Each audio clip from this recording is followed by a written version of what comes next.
Hello everyone. आज हम इस वीडियो में यू टेस्ट के क्वेश्चन का एग्जांपल का क्वेश्चन लेके उसका सॉल्यूशन करेंगे। ओके, तो चलिए स्टार्ट करते हैं। द क्वेश्चन है हमारे पास, the yield are given below of two areas. The areas first observation is 48, 32, 40, 44, 30, 14, 20, 34, 50, 42. And area second observation is 31, 18, 26, 45, 22, 28, 46, 37, 36 and 27. Test is 10% level of significance by using Mann-Whitney U test whether used there is significant difference yield of two areas. हमको यहाँ पे क्या करना है कि जो दोनों ही area हैं इन दोनों में सिग्निफिकेंस डिफरेंस है कि नहीं है ये पता करना है। अब यहाँ पे कोई भी पैरामीटर हमको सेट नहीं करना है कि हम ये चेक करें कि डेटा नॉर्मल डिस्ट्रीब्यूटेड है कि नहीं है, रेंडमली बेसिस पे कलेक्ट किया हुआ है कि नहीं, ऐसी कोई भी इन्फॉर्मेशन यहाँ पे नहीं दी गई है और नहीं हमको ये सारी चीज़ें यहाँ पे सेट करना है। ऐसी कंडीशन में ये कौन सा टेस्ट हो गया, नॉन पैरामीट्रिक टेस्ट। यहाँ पे अब हम क्या करेंगे, ये मैन-व्हिटनी यू टेस्ट अप्लाई करेंगे। तो फर्स्ट स्टेप क्या है हमारी, हाइपोथेसिस सेट करना। हमने हाइपोथेसिस नल हाइपोथेसिस किए, μ1 इक्वल टू μ2 मींस एरिया 1 और एरिया 2 क्या है, दोनों इज इक्वल है। सेकेंड अल्टरनेटिव हाइपोथेसिस मींस ये दोनों क्या है, इक्वल नहीं है। देन इसके बाद हम जो सोल्यूशन करेंगे उसके लिए हमको रैंक की रिक्वायरमेंट होगी। इसके लिए हम क्या करेंगे, ये जो दोनों एरिया जो दिए हुए इनको रैंक डिनोट करेंगे। आप देख रहे होंगे कि आपको यहाँ पे एक टेबल दिख रही है। ओके, तो इस टेबल में हमने एरिया 1 लिखा हुआ है फर्स्ट कॉलम में एंड थर्ड कॉलम में एरिया 2 लिखा हुआ है ना, ये सेम है जिस तरीके से हमने क्वेश्चंस में जो लिखा हुआ है वही यहाँ पे डिनोट किया है। इसके बाद हमने एरिया 1 को रैंक 1 डिनोट किया है एंड एरिया 2 में भी हमने रैंक 2 R2 डिनोट किया हुआ है। अब ये कैसे डिनोट किया हमने, यहाँ पे हम जो रैंक डिनोट करेंगे वो असेंडिंग ऑर्डर में करेंगे फर्स्ट थिंग। ओके, और यहाँ पे ऐसा नहीं है कि एरिया 1 की अलग करेंगे ना एरिया 2 सेकंड की अलग करेंगे ना, यहाँ पे हम मर्ज करके और फिर करेंगे। आप देखिए यहाँ पे हमने जो फर्स्ट रैंक तो दी है, जो सबसे स्मॉलेस्ट नंबर है वो है 14, तो हमने 14 को फर्स्ट रैंक दी है रैंक 1 में। ओके, इसके बाद हमने दिया है सेकेंड रैंक दिया है 18, एरिया 2 में 18 को दिया है, तो वहाँ पे हमने डिनोट किया 2। ओके, फिर हम थर्ड देखा हमने कौन सी, तो ओवरऑल फिर हमने देखा तो 20 है ना। इसके बाद जो नंबर आता है वो क्या है 20, तो 20 को हमने क्या कर दिया 3 रैंक दे दिया एंड देन फिर 4 रैंक देनी थी, तो 20 से ग्रेटर है 22, तो हमने एरिया 2 में 22 को 4 रैंक दिया। ओके, तो आई होप आपको समझ में आ गया होगा कि हम रैंक कैसे देंगे, रैंक ऐसे डिनोट करेंगे। तो इस तरीके से हम क्या करेंगे, यहाँ पे रैंक डिनोट कर देंगे। रैंक डिनोट करने के बाद हमने दोनों एरिया 1 की और एरिया 2 की जो रैंक डिनोट की है उन दोनों का सम लगा लिया। R1 का यहाँ पे सम आ गया है आपका 117 एंड R2 का सम आ गया है आपका 93। ओके, तो आई होप आपको ये रैंक डिनोट करना भी समझ में आ गया होगा अच्छे से और इसमें कोई प्रॉब्लम भी नहीं होगी। तो अब हमने ये रैंक डिनोट कर लिया है, अब हम चलते हैं क्वेश्चन की तरफ।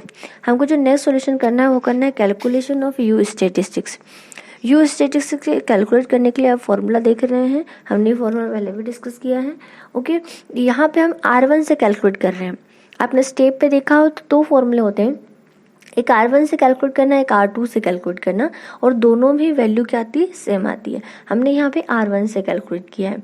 ओके, तो N1 N2 plus N1 plus 1 divided by 2 minus R1। यहाँ N1 मीन्स क्या है, ऑब्जर्वेशन की, एक जो सैंपल है उसमें कितने ऑब्जर्वेशन है।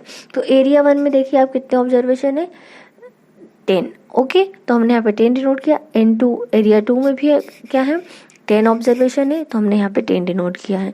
प्लस N1 की वैल्यू फिर हमने डिनोट की, फिर हमने ब्रैकेट में फिर N1 की वैल्यू लिखी डिवाइडेड बाय 2 माइनस R1 की वैल्यू कहाँ से है, जो भी हमने टेबल देखा था उसमें से हमने वहाँ पे से जो R1 की जो टोटल है उसको हमने यहाँ पे डिनोट किया है। ओके, तो फिर हम इसका सॉल्यूशन कर लेंगे। सॉल्यूशन करने के बाद जो वैल्यू गेट होगी हमें वो है 38। Next is mean of sample distribution. Mean of sample distribution calculate करने के लिए हमने यहाँ पे μ1 mean of sample distribution is equal to N1 into N2 divided by 2। यहाँ पे दोनों N1 और N2, अब आप लोग जान गए हैं कि N1 और N2 की वैल्यू क्या है ना, सैंपल का observation, number of observations of sample. तो यहाँ पे फर्स्ट वाला जो सैंपल है उसमें भी 10 ऑब्जर्वेशन है एंड सेकेंड वाले सैंपल में भी 10 ऑब्जर्वेशन है, तो हमने दोनों में 10 डिनोट किया, मल्टीप्लिकेशन डिवाइडेड बाय 2। यहाँ पर इसका सोल्यूशन कर लेंगे तो बस mean of the sample distribution की वैल्यू आ जाएगी 50। नेक्स्ट है यहाँ पे computation of U test. Okay, U test sorry next अब हमको क्या कैलकुलेट करना है यहाँ पे, standard error of U statistics. Okay, आप इसका फॉर्मूला देख रहे हैं। अब इस फॉर्मूले में हमने वैल्यू पुट करी, N1 N2 value in the कोष्टक N1 plus N2 plus 1 divided by 12। Okay, हमने यहाँ पे केवल हमें N1 और N2 की वैल्यू पुट करनी थी, हमने वो कर दी और यहाँ पे हमने standard error of U statistics calculate कर लिया है। अब फाइनल जो नेक्स्ट स्टेप है वो क्या है, फाइनल यू की वैल्यू कैलकुलेट करना। यहाँ पे यू की वैल्यू को हम z से नोट करते हैं, z minus you statistics minus mean of the you statistics divided by standard deviation of U statistics. हमने जो भी तीनों चीज़ें कैलकुलेट की उन्हीं तीनों की वैल्यू हमने यहाँ पे डिनोट करी, इसका सोल्यूशन किया तो हमारे पास z की वैल्यू आ जाएगी -1.225। ओके, तो आई होप आपको यहाँ तक समझ में आया होगा। ये क्या है, हमारे पास क्या है, यू टेस्ट की कैलकुलेट वैल्यू कैलकुलेट करना। ओके, अब हम चलिए देखते हैं टेबल वैल्यू कैलकुलेट करना। टेबल वैल्यू कैलकुलेट करने के लिए जिस तरीके से हम z में डिनोट करते थे, हमने टेबल बताया था, कुछ वैल्यूज बताई थी कि जो वैल्यू है ये फिक्स रहती है ना, यही वाली वैल्यूज से हम डिनोट करते हैं। लाइक जो इसकी जो वैल्यू है, जो 10% जो आपके क्वेश्चन में देके रखा है ना, 10% लेवल ऑफ सिग्निफिकेंस पे इसकी जो वैल्यूज होती है वो होती है 1.65। ओके, 5% अगर हमें कभी दिया हो कैलकुलेट करने के लिए तो 5% पे इसकी वैल्यू क्या होगी, 1.96। ओके, तो इस तरीके से जो फिक्स वैल्यू है यहाँ पर, हम यहाँ पे कोई टेबल नहीं डिनोट करते हैं जेड के लिए या फिर यू के लिए, यहाँ पे हम कोई वैल्यूज फिक्स वैल्यूज देती है, उन्हीं वैल्यूज के थ्रू हम क्या करते हैं, सॉल्यूशन कर रहे हैं। एक बार आप लोग वैल्यू भी नोट कर लीजिएगा, ये वैल्यू क्योंकि आपको याद रखना है। ओके, 10% लेवल ऑफ सिग्निफिकेंस पे जेड की वैल्यू क्या होती है, 1.65, 5% पे 1.96, 2% पे 2.33 एंड 1% पे 2.58। ओके, तो ये वैल्यूज होती हैं, इन वैल्यूज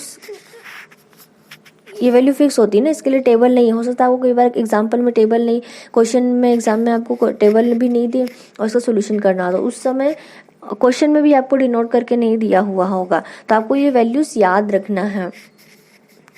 तो चलिए, हमने यहाँ पे कैलकुलेट वैल्यू कैलकुलेट कर लिया था, टेबल वैल्यू हमने यहाँ पे डिनोट कर लिया कि 10% पे जो जेड की जो वैल्यू है वो क्या होती है, 1.645 होती है। यहाँ पे हमारी जो वैल्यूज है वो क्या है, जेड की जो वैल्यू है वो माइनस में है, इसलिए हमने अपनी क्रिटिकल वैल्यू को भी क्या किया है, माइनस में डिनोट किया हुआ है।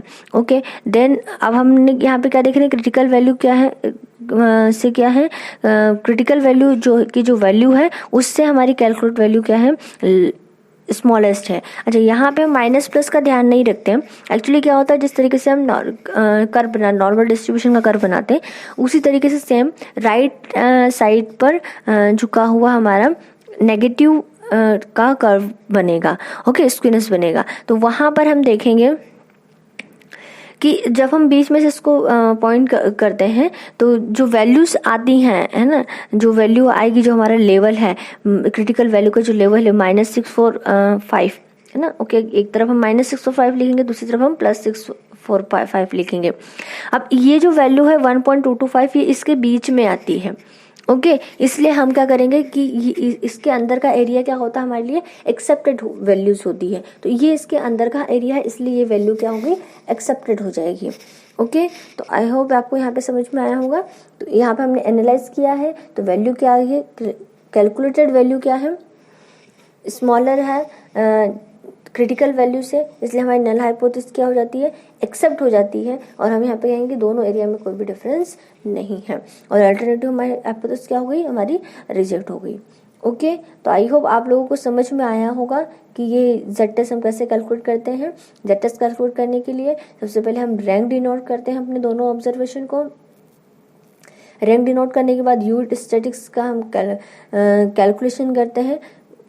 इसके बाद टेबल वैल्यू डिनोट प्लस करते हैं, दोनों का हम एनालाइज करते हैं। एंड देन अगर हमारी क्रिटिकल वैल्यू ग्रेटर है कैलकुलेटेड वैल्यू से तो हमारी नल हाइपोथेसिस क्या हो जाती है, एक्सेप्ट हो जाती है। एंड अपोजिट कंडीशन में ये क्या हो जाएगी, रिजेक्ट हो जाएगी। ओके, तो आई होप आप सभी को समझ में आया होगा कि हम ये यू टेस्ट को किस तरीके से सोल्यूशन करते हैं। Thank you.